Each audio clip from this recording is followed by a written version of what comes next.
Bon, c'est vrai qu'on avait dit pas de vidéo sur Black Adam, mais j'étais obligé. Bonjour à tous, j'espère que vous allez tous extrêmement bien mesdames et messieurs et bienvenue sur cette toute nouvelle vidéo dans laquelle on se retrouve pour parler de Black Adam. Et oui, petite review avec spoiler concernant Black Adam pour la simple et bonne raison que le film est sorti hier en digital, ce qui a fait que j'ai enfin pu le regarder tout simplement. C'est vrai que pour ceux et celles qui me suivent depuis un petit moment maintenant, pour ceux et celles qui me suivent depuis la DC Fandom et le tout premier trailer et visuel sur Black Adam, vous savez à quel point j'en avais absolument rien à battre de ce film. Je m'en foutais éperdument. Il y avait zéro hype, j'en avais carrément rien à faire de ce film.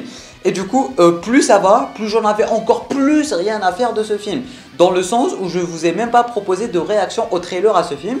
Et après, il y a eu la fameuse rumeur Henry Cavill, il y a eu la fameuse rumeur post-générique, je me suis dit ok je vais aller regarder le film au cinéma.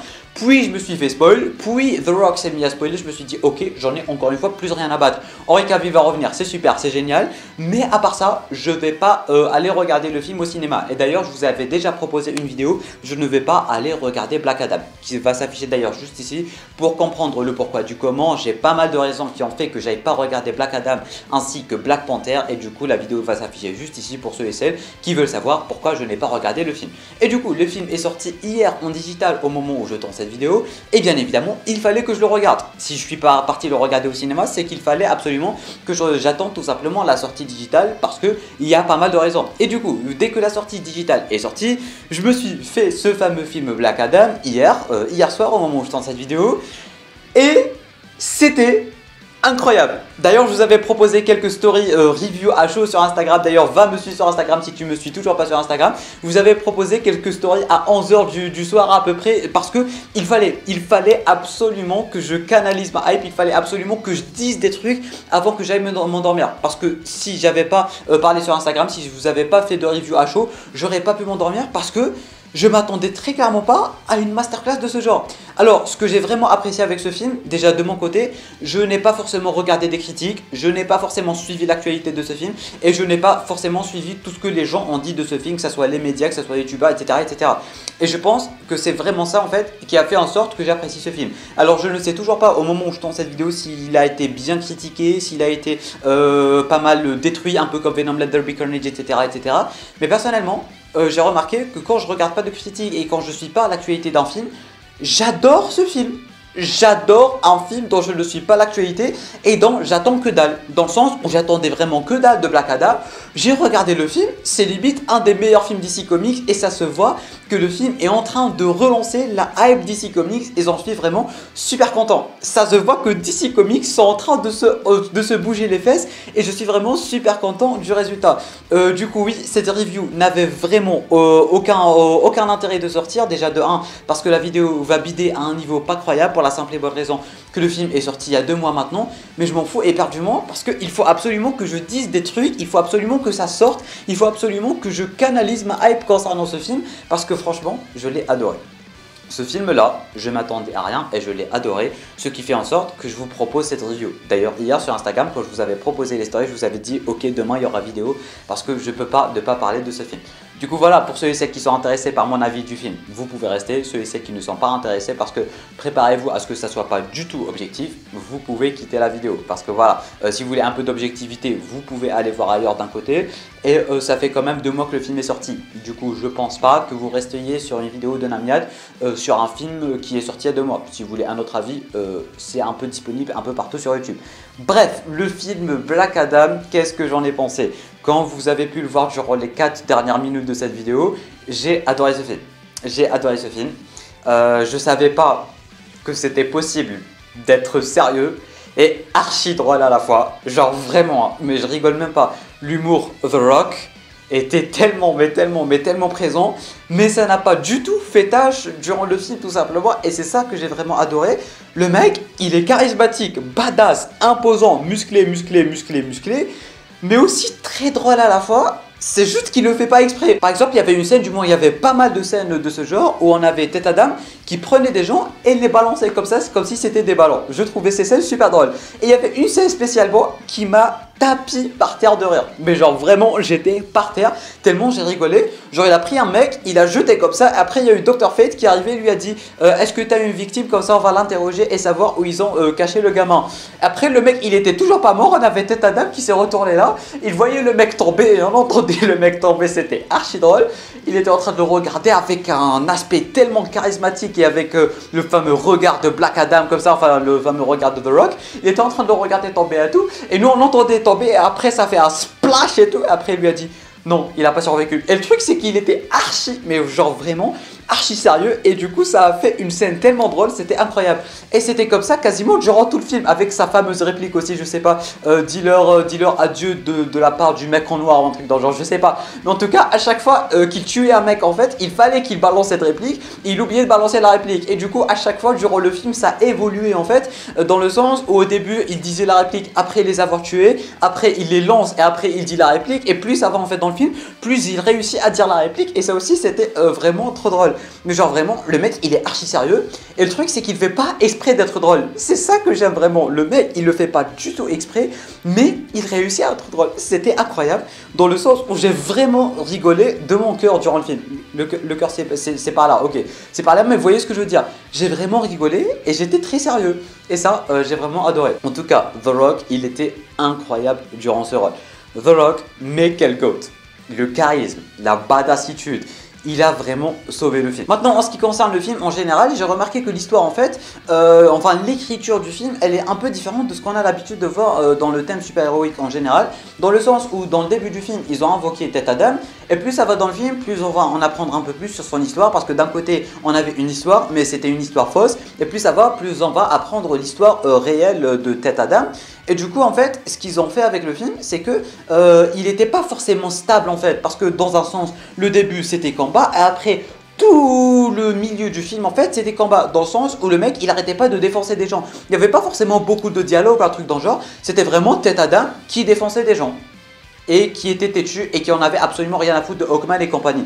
Et du coup en parlant de Hawkman et la Justice Society of America, là j'ai pas mal de petites déceptions, je vais pas vous mentir. Et on va commencer déjà par Dr Fate. Dr Fate qui est mort à la fin. Alors après je sais pas s'il est forcément mort ou pas, parce que c'est Dr Fate tout simplement, alors on ne sait pas vraiment s'il est mort ou pas. Mais d'un côté c'est vrai que sa mort elle nous a fait un petit quelque chose, mais genre vraiment un tout petit quelque chose, dans le sens où dès qu'ils nous ont proposé le personnage, il est tellement charismatique, tellement emblématique, mais vraiment, genre on ne le connaissait pas. La première fois qu'on le voit, il est d'un charisme incroyable. Le mec est d'un charisme absolu et ça c'est juste fou. Et d'ailleurs pour ceux et celles qui ont regardé en VF, dites-le moi en bas dans les commentaires. Mais personnellement j'ai été archi déstabilisé d'avoir la voix de Jor-El, de Superman, ainsi que de Batman, ainsi que de Thor dans Dr Fate. Parce que le doubleur VF, bah, c'est celui qui a fait Thor, Superman, Batman ainsi que Jor-El. C'était très bizarre.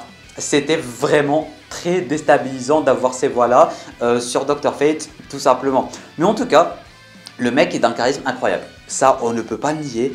Il est archi badass. L'acteur est incroyable. Le costume est incroyable. À chaque fois qu'il y avait Dr Fate sur l'écran, on était tous choqués à quel point il arrive à voir le futur, il arrive à prévoir des trucs qui vont se passer. Quand on avait Black Adam qui se battait contre Hawkman, le mec il se téléportait dans le sens où il allait prendre des coups, mais du coup il se téléportait pour ne pas prendre des coups et tout.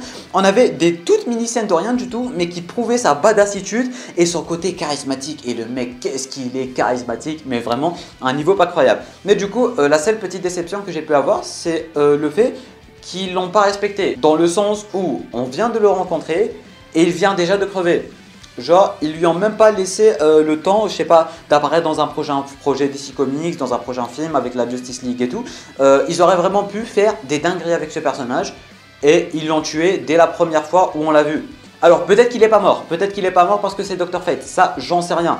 Mais quand même, surtout que sa mort aurait été bien plus impactante si on l'avait connu un peu plus longtemps, un truc dans le genre, ou dans d'autres films, ou en tant que d'autres caméos. Mais en tout cas, sa mort, elle a déjà été très impactante. On va pas se mentir, sa mort, elle a été pas mal impactante. Surtout quand on voyait sa relation avec Hawkman, la Justice Society, etc., etc. Le fait qu'il a sauvé Tête Adam, etc. Sa mort, je vais pas dire qu'elle n'a pas été impactante. Mais elle aurait pu vraiment l'être encore plus. Toujours avec la Justice Society of America, j'ai adoré, mais genre vraiment adoré le duo Cyclone ainsi que Atom Smasher. Ils avaient une alchimie de malade mental. Genre vraiment, ils avaient une alchimie incroyable.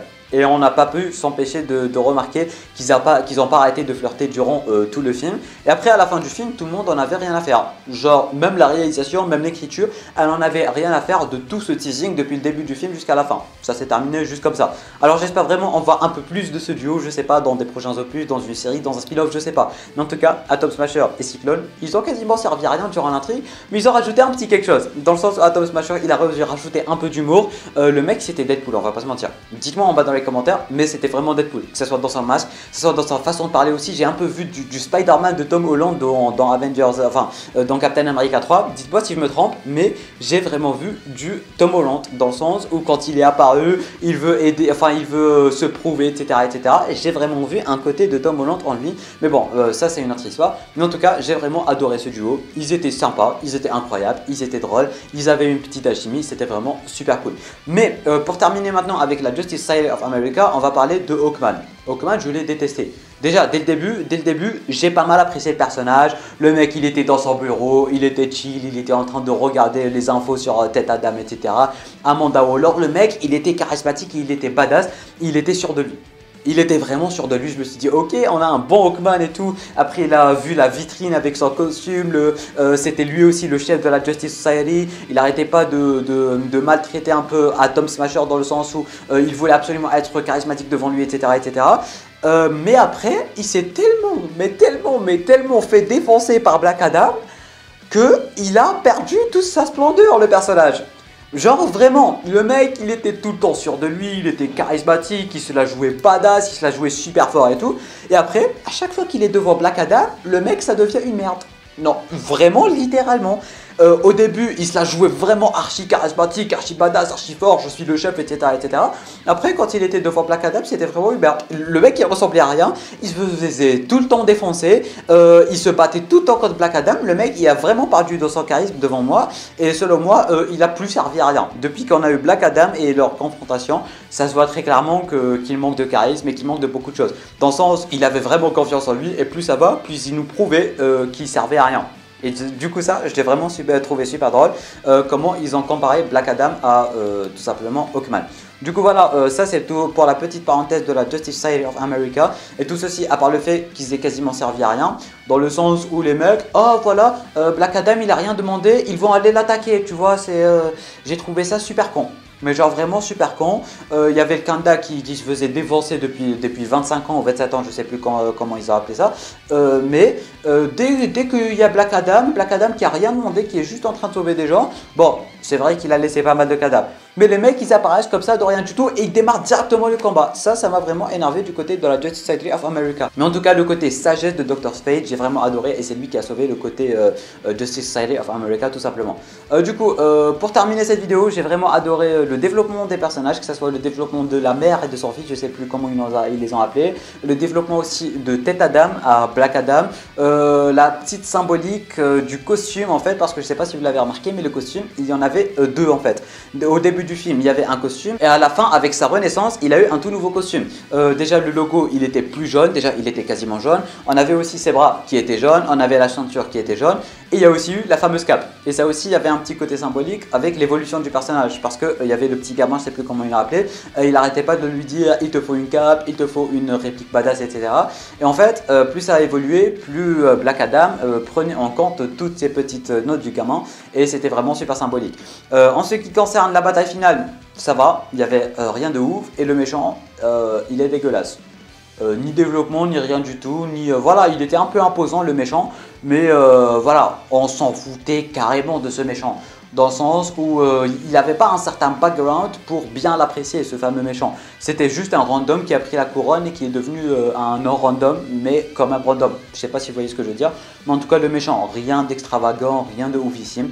En vrai, l'histoire du film, c'est vraiment Black Adam qui va protéger le Kahndaq. Ça s'arrête là. Il n'y a pas vraiment de méchant, il n'y a pas vraiment de combat épique, entre guillemets. C'est vraiment Black Adam qui va protéger le Kahndaq et qui va aboutir à son trône, si je peux dire ça comme ça. Du coup, tout ceci pour dire, mesdames et messieurs, que j'ai vraiment apprécié ce film. Je m'attendais vraiment à rien et je suis très clairement, j'ai adoré. On va juste terminer cette vidéo par parler d'El Famoso scène post-générique. Alors, on connaissait tous la scène post-générique, on s'est tous fait spoiler la scène post-générique, mais personnellement, malgré que je connaissais tout, je savais qu'il y avait du Amanda Waller, je savais qu'il y avait du Superman, je savais vraiment qu'il y avait tout, mais je l'ai quand même pas regardé. Je voulais absolument laisser une certaine surprise avec mon visionnage du film. Et heureusement, parce que la petite mèche de Superman, le petit logo qui est super jaune, mais surtout, ils ont ramené le thème original de Superman et ça, c'est pas rien. Ils ont ramené le thème original de Superman et ça, c'était incroyable. Je m'attendais pas à ça. Je m'attendais à du Alzheimer Superman, à du Man of Steel, je sais pas. Mais je m'attendais vraiment pas à ce qu'ils sortent le thème original de Superman, la petite mèche. Black Adam, il faut qu'on parle. C'était badass, c'était incroyable et ça s'arrête là. Merci à tous d'avoir regardé cette vidéo jusqu'à la fin. Elle aurait été un peu trop longue, mais encore une fois, pour ceux et celles qui en ont quelque chose à faire de mon avis, bah je pense que vous avez été gâtés tout simplement. N'hésitez pas à me dire en bas dans les commentaires qu'est-ce que vous avez pensé de ce film, pour ceux qui l'ont regardé en digital ou pour ceux qui l'ont regardé tout simplement au cinéma il y a 2 mois, si je dis pas de bêtises. Bref, tu peux laisser un petit pouce bleu, tu peux t'abonner à la chaîne YouTube ainsi qu'activer les notifications en cliquant juste ici. Tu peux regarder une autre vidéo en cliquant juste là. Et moi je te dis à très bientôt pour une toute nouvelle vidéo. C'était Namiat. Portez-vous bien.